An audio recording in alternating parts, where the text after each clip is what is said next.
Have you ever stopped to think why some things just don't seem to happen, no matter how much effort you put in?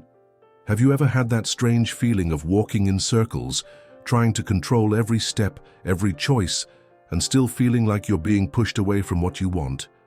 Maybe you've wondered if the universe has forgotten you, if life has turned its back on you, or if you're simply not good enough. But what if the answer lies not in the effort, nor in the lack of it, but in the place from where you're trying to live all this? There is a quiet point within each of us where truth rests, not the truth we learned from books, nor the one we were told to follow, but the truth that arises when we truly listen to ourselves. And maybe, just maybe, life only begins to cooperate when we stop trying to force it to follow our script and start walking with it, instead of against it. Because in the end, life is not a race to see who arrives first, but a kind of intimate choreography between who you are inside and what happens outside. Oftentimes, what gets in the way isn't what we lack, but what we're holding on to too tightly. The urge to prove something, the anxiety of not wasting time, the fear of not being seen, all of this weighs us down. All of this distorts. All of this distances us from the lightness that allows what truly makes sense to reach us. It's not uncommon to see exhausted people trying to force open doors with hammers without realizing that maybe that door was never the right entrance. What exhausts isn't the effort, it's the misalignment. The idea of aligning with who you truly are might seem abstract, even too poetic for such a practical and fast-paced world. But it is precisely this world, saturated with demands and urgency, that most needs conscious pauses, returns to the center. And this is not an invitation to passivity, but to presence. It's not about sitting and waiting for miracles to happen, but about walking with discernment, choosing not just the destination, but how you arrive there. How many times have we insisted on relationships that drain us, jobs that dry up our creativity, lifestyles that mold us by force? And the most curious part is that deep down, we always know. The body warns, the mind tires, the soul goes silent. But we carry on, because we learned that giving up is weakness, that change is risky, that stopping is dangerous. Yet the greatest risk might be to keep denying what we feel, because nothing flourishes where there is denial. The soul, to grow, needs space, truth, and the courage to admit that some choices no longer make sense. The truth is that what is genuinely ours never shows up with shouts. It arrives softly, fits like an old piece that's always been there, even when forgotten. And that's why living consciously also means unlearning the survival modes we adopted to fit where we didn't belong. It's like shedding a heavy armor and rediscovering your own body. This process can be confusing, uncomfortable, even painful. After all, the ego will resist. It fears the void, fears change, fears not being enough. But it's exactly in that void, between who we were and who we are yet to become, that the greatest transformations happen. It's there that the soul whispers new paths, lighter, more whole. And it's there that we begin to attract not what we desperately want, but what truly recognizes us. The great shift doesn't happen when everything works out on the outside, but when you start listening to what's going on inside more attentively than the noise of the world. Because everything that seems to be taking a long time is sometimes just waiting for you to rediscover yourself, to stop fighting with time, to stop chasing closed doors, to remember that what's yours walks, it doesn't run away. Many times we confuse urgency with importance. What screams loudest tends to get our attention first, even when it makes no sense. And so, we fill our lives with tasks, commitments, expectations. We drift away from what's essential, from what makes no noise but pulses deep. The inner life gets muffled by external performance. But there's a turning point, an almost imperceptible instant when something inside us starts to say enough. And this enough doesn't come like an outburst. It comes like quiet clarity, like a gentler look at oneself. That's when you start to understand that peace is worth more than being right, that lightness is worth more than applause, and that some things simply aren't about you. They're just stages that prepared you for something greater. There's a kind of emotional maturity that is born when we learn to let go. Let go of control, the fear of losing, the need for immediate recognition. It's not giving up, it's trusting. Trusting that what is true will remain, even if you stop insisting. And this kind of trust doesn't build overnight. It's cultivated in the pauses, in reflections, in the silences that used to bother but now start to make sense. It's curious to realize how the right things tend to happen when you're at peace with what hasn't arrived yet, when you stop demanding urgent answers and begin to listen to what the present is teaching you. That's when time stops being an enemy and becomes an ally, because you realize there's no rush to live what is real. Maturity teaches us that some encounters only happen when you no longer need them to feel whole. And that's when what is true finds you, not because you chased it, but because you were exactly where you needed to be, with yourself. You begin to see the value of the in-between moments, the power of pauses. You realize that life doesn't just happen in the big moments, but also in the silent details along the way. An unexpected reunion, an honest conversation, an ordinary day when you finally feel gratitude for no reason. It's in these moments that the universe whispers, "You're in the flow." There's no need for big signs, just a feeling of belonging, of knowing that for the first time you're not forcing anything. And it's at this point in the journey that things start to change. Not because the world outside transformed, but because you're no longer trying to fit in where you never belonged. When you stop molding yourself to fit, you begin to expand, to live. And in this expansion, you naturally attract what once seemed too far. Because what aligns with your essence doesn't require a mask, disproportionate effort, or emotional begging. It just happens. And speaking of happening, if this video is making sense to you so far, maybe it's a sign that you're in this silent process of rediscovering yourself, of revaluing calm, truth, and presence. If that's the case, take a moment to subscribe to the channel, not just because it helps the content reach more people, but because here we build a soul-to-soul community where every story shared becomes a mirror for someone. And since we're talking about stories, tell me in the comments one thing. What was that moment when something that seemed distant simply found you when you stopped chasing it? Maybe it was a new friendship, an unexpected love, an opportunity that came at the exact moment you decided to let go of control. Share it with us. It doesn't have to be a grand story. It can be a detail, a sign, a feeling. These exchanges create bonds and help others see they're not alone on this journey. Because deep down we're all trying for the same thing, to live more truthfully. What's interesting is that the more we align with who we are, the more we realize that life doesn't have to be a race. Rushing doesn't guarantee arrival, and what is truly yours doesn't require acceleration. It requires preparation. There's a hidden wisdom in the timing of things. That opportunity that didn't work out 2 years ago might make perfect sense today, but back then, you were still finding yourself. And that's okay. Life doesn't operate on the rhythm of a calendar, but on the pace of consciousness. And it waits for the right moment. Not the moment when everything is perfect, but the moment when you are present. And if the answer hasn't come yet, maybe it's because there's still something to be understood in the silence. There is a kind of lesson that only blooms when we stop shouting for answers. And it's in that space between doubt and certainty that the deepest learning is born. To trust without proof, to keep going without guarantees, to love without promises. And that's not naivety. That's spiritual maturity. There's a moment when we understand that the universe doesn't move by force, that the most important encounters in life aren't marked by noise, but by subtleties, and that the greatest breakthroughs, paradoxically, happen when we pause. When we stop the urgency to prove, to please, to win. That moment has no date, no scheduled time. It arrives at the right time, the time when the soul is mature enough to stop repeating patterns that no longer sustain our truth. And maybe, right at this moment, you're going through that phase.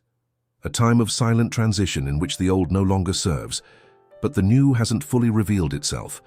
And that can be uncomfortable, can feel lonely, even confusing. But this space between what no longer is and what has not yet arrived holds one of the greatest gifts of the journey, the opportunity to be reborn from the inside out, because it is there, when we no longer have the distractions of before, that we begin to truly listen to ourselves. You begin to question things that once felt certain. You start to distance yourself, without guilt, from connections that no longer support who you're becoming. You begin to realize that not every silence is absence, and not every absence is loss. Some silences heal, some departures set you free, some refusals save you from paths that would have cost too much. But above all, there is a sense that life, even in its hardest moments, is shaping something new in you, a more whole, more conscious, more coherent version. This kind of change doesn't come with a manual. There are no ready-made answers. That's why we often doubt ourselves in the process. Because we're no longer living by someone else's script, but we also haven't fully discovered our own. And this rebuilding phase demands a kind of courage that doesn't show up in motivational speeches. It's the courage to stay where the end is, still not in sight. It's faith in the invisible, the trust that, even without knowing the next step, something right is happening behind the scenes. When you start living with this awareness, time stops being a tyrant. You no longer see others as competitors, nor goals as races. Everything shifts in perspective. Relationships become more genuine, choices gentler, your presence more whole. And then, almost without noticing, you become someone who doesn't beg for answers, but who listens more closely to the questions. Because you've realized life isn't testing you, it's just training you to receive what truly makes sense.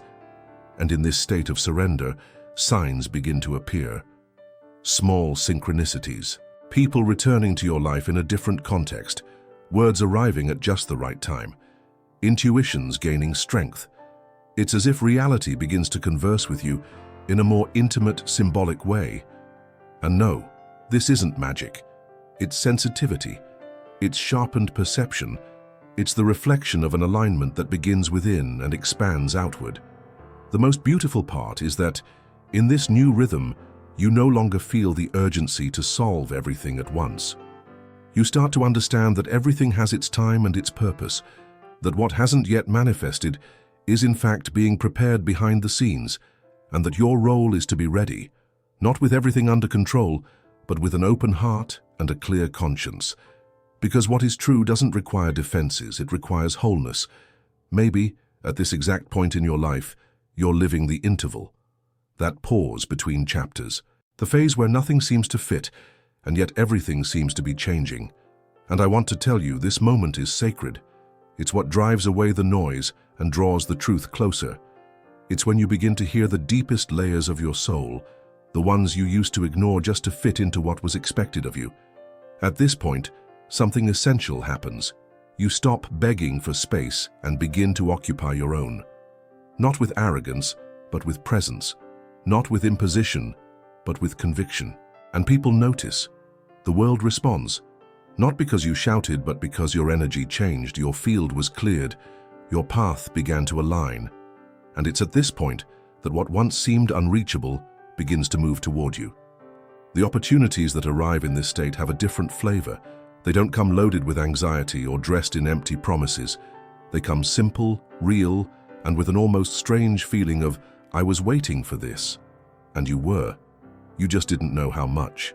There is a delicate truth we learn over time. Not everything we desire is ready to find us. And more importantly, not everything we desire truly belongs to us. Some desires are born from comparison, from lack, from the attempt to fill a space we don't even fully understand. And when the heart is anxious, it gets confused easily. It calls a dream what sometimes is just a distraction disguised as purpose. That's why the journey of becoming who you truly are requires detachment. It takes courage to admit that some paths no longer serve, that certain ambitions were just walls painted like horizons, that some people, no matter how dear, are part of a stage, not the destination. It's hard to accept this when we're still attached to the images we've built in our minds. But the soul doesn't feed on images. It feeds on coherence, wholeness, alignment with what is real. And it's precisely at this point that many things begin to fall into place. Because when you stop trying to convince life that you're ready and simply become ready, life understands. It understands through your silences, through your lightness, through your ability to no longer lose yourself over so little. It's as if, suddenly, you stop begging for attention and begin to emanate presence. You stop chasing what runs and begin walking alongside what stays. This internal shift in posture changes everything around you. The relationships that once seemed unstable adjust or fade away. The opportunities that once required extreme effort now flow naturally. And the most beautiful part, you begin to feel comfortable in your own skin, even without certainties. Because you finally understand that the greatest security isn't in the answers, but in the trust you've developed in yourself. And that's why, at the end of this journey, what's meant for you doesn't arrive like an explosion, but like a reunion. Not like a conquest, but like a recognition. You look at what has come and feel that you're not receiving something external, but welcoming an extension of your own essence. Nothing is forced, nothing is pushed, nothing is imposed. It just fits, as if the outside world had been waiting all along for you to become who you needed to be so that meeting could happen. Life has this discreet way of acting. It doesn't rush. It isn't fooled by disguises. It watches. It waits. And when it sees that you're no longer trying to fit in but living truthfully, it begins to bring you everything that vibrates at the same frequency. Not because now you deserve more than before, but because now you allow yourself more than before. You allow yourself to be. You allow yourself to feel. You allow yourself to belong. And this permission is what changes everything. It's what creates the space where the new can arrive, where stories can begin, where cycles can close with peace, not pain, where love can arise as a choice, not as urgency, where success can come as an expression of your truth, not as a reward for effort. In the end, the great shift was never about running faster or planning better. It was about stopping, listening, reorganizing the inner world until it matched what you've always desired. Because the universe doesn't respond to what you ask with words, it responds to what you vibrate with presence. And now that you're vibrating with more truth, everything begins to recognize you. And if this video found its way to you, maybe it wasn't by chance. Maybe you're at this very turning point. And if you are, I want to invite you, not just to subscribe to the channel, but to join this community that grows with soul, that shares lessons with honesty, and that welcomes real stories. Write in the comments, what part of this video touched your heart? What part of your story did you feel was being told here? Your story might be the mirror someone needed. This conversation only makes sense with you here, truly. So, if it made sense to you, if you felt something shift inside, if something became clearer, lighter, or deeper, tell me. Not for the number of comments, but for the beauty of building this space with those who feel together. And if you made it to the end, with an open heart, with an attentive soul, and with the courage to be who you are, know this: you're already on the path. Not because you've arrived somewhere, but because you're whole in the now. And it's in the now that what's yours begins to draw near, gently, coherently, meaningfully. Thank you for being here. I'll see you in the next videos. Until then, and remember, what's true always finds a way to arrive.